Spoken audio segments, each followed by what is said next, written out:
नमस्कार भैया बहनों। सरस्वती शिक्षा समिति पाली ऑनलाइन कक्षा में आप सभी का स्वागत और अभिनंदन है।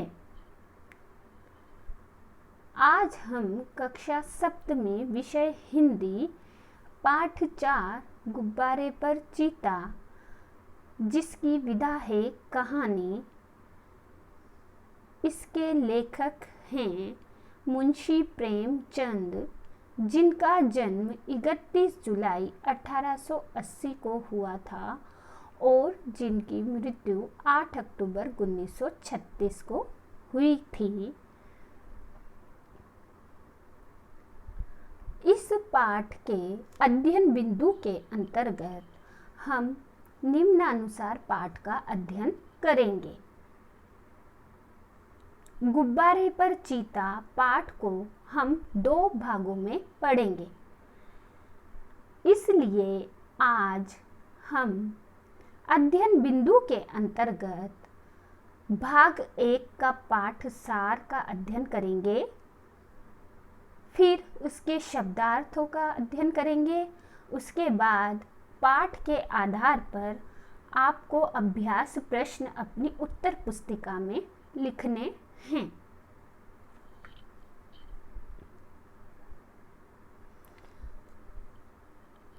पाठ 4 गुब्बारे पर चीता का भाग 1।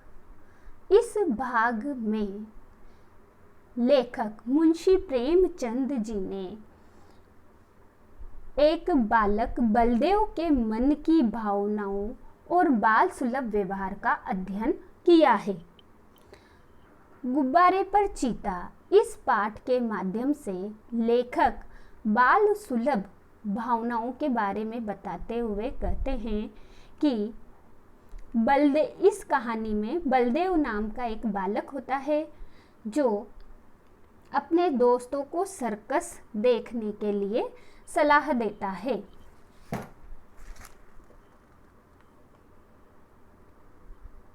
क्योंकि सर्कस की पार्टी स्कूल के पास के मैदान में आई हुई थी और इस सर्कस का इश्तिहार शहर की दीवारों पर लगा हुआ था। स्कूल के सभी लड़के सर्कस देखना चाहते थे, परंतु स्कूल के हेड मास्टर जी ने सभी लड़कों को वहां जाने के लिए मना कर रखा था। लड़कों का मन तो सर्कस में लगा हुआ था। लड़के स्कूल में किताबें खोलकर जानवरों के बारे में चर्चा कर रहे थे कि शेर व बकरी एक ही बर्तन में पानी कैसे पिएंगे, बड़ा हाथी पैर गाड़ी पर कैसे बैठेगा, तोता बंदूक कैसे चलाएगा और वन मानुष बाबू बनकर मेज पर बैठेगा। परंतु बलदेव पीछे बैठा हुआ अपना हिसाब लगाते हुए अपनी कॉपी में शेर की तस्वीर बनाता है और सोचता है कि कल शनिचर अर्थात शनिवार नहीं, इतवार अर्थात रविवार होता तो मजा आ जाता। बलदेव ने बहुत मुश्किल से कुछ पैसे जमा किए थे और अपने मन में प्रसन्न हो रहा था कि कब छुट्टी हो और कब भागूं। छुट्टी होते ही वह लड़कों को बोला, मैं तो सर्कस देखने जरूर जाऊंगा, चाहे कोई छुट्टी दे या न दे। परंतु अन्य लड़कों में कोई भी लड़का ऐसा साहसी नहीं था, इसलिए बलदेव अकेला ही रह गया। अगले दिन शनिवार था। बाकी सब लड़के तो मास्टर जी के साथ गेंद खेलने चले गए और बलदेव चुपके से सर्कस की ओर चला। वहां उसने जानवरों को देखने के लिए एक आने का टिकट खरीदा और जानवरों को देखने लगा। इन जानवरों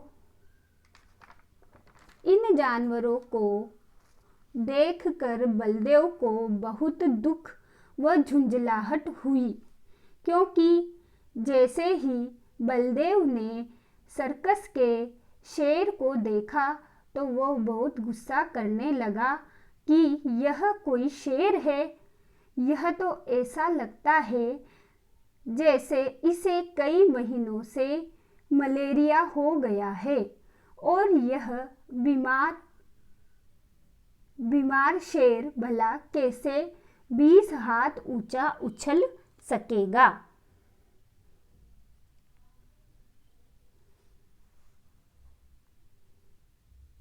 इस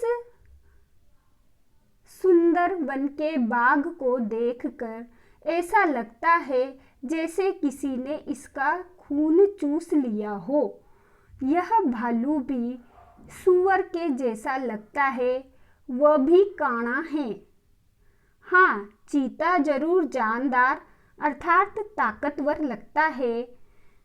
बलदेव 3 टांग के कुत्ते को देखकर बहुत जोर जोर से हंसने लगा कि मैंने दुम कटे कुत्ते को देखा है, परंतु पैर कटा कुत्ता आज ही देखा है, और भला यह कैसे दौड़ सकेगा।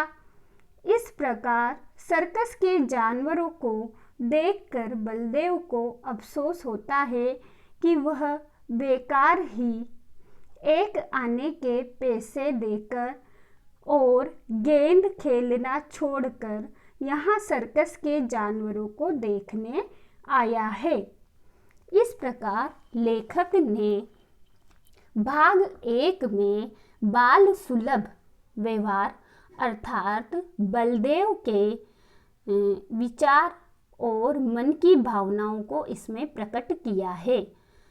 इस भाग 1 के माध्यम से लेखक हमें ये समझाना चाहते हैं कि सर्कस में जानवरों की क्या स्थिति होती है।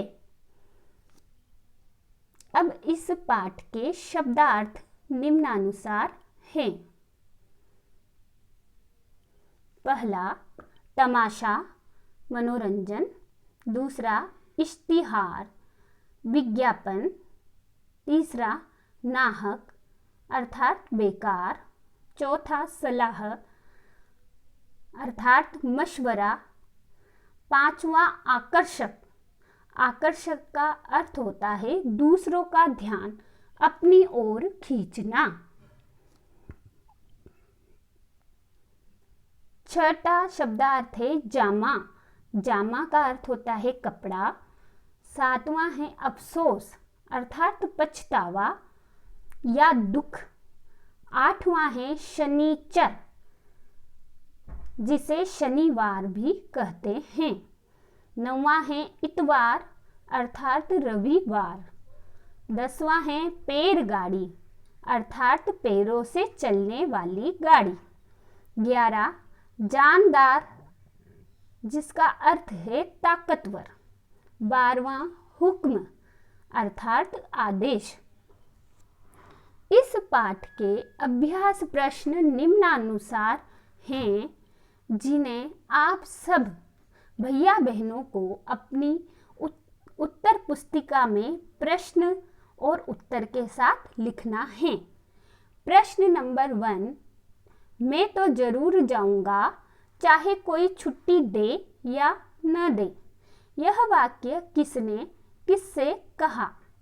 प्रश्न नंबर 2, सर्कस की पार्टी कहाँ से आई थी। प्रश्न नंबर 3, विज्ञापन कहाँ पर चिपकाए थे। प्रश्न नंबर 4, विज्ञापन में तरह तरह के जानवर क्या काम करते दिखाई दिए। प्रश्न नंबर 5, सर्कस का पहला तमाशा कब शुरू होने वाला था। प्रश्न नंबर 6, हेड मास्टर साहब ने किसको और कहाँ जाने से मना किया था। प्रश्न नंबर 7, शनिचर को बच्चे किसके साथ और क्या खेल रहे थे।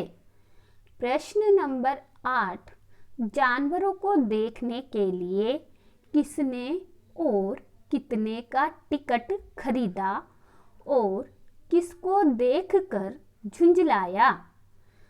प्रश्न नंबर 9, बलदेव को किस बात पर अफसोस हुआ। इन सब प्रश्नों के उत्तर आपको अपनी उत्तर पुस्तिका में लिखने हैं। धन्यवाद।